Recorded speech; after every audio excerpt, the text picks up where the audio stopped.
Previously in call from future. Rohit ఉలికిపడి లేచి phone pick చేస్తాడు.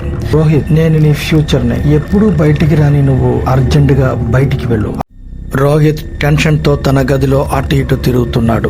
సమయం అర్ధరాత్రి 12:02 అయ్యింది. రోహిత్ క్లాక్ వైపు చూశాడు.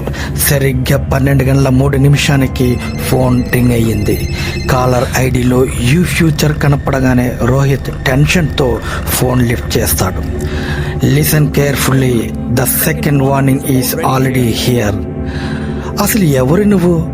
నాకే ఇదంతా ఎందుకు జరగాలి? నీకు నేను తెలుసు, నేనే నువ్వు. Just note the you from now. అర్జెంటుగా నువ్వు కిటికీ నుండి బయటికి చూడు.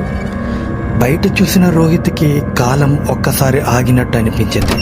స్ట్రీట్ లైట్కి కొంత దూరంలో ఒక నల్లటి ఆకారం ఫోన్లో మాట్లాడుతున్నట్టు కనిపించాడు.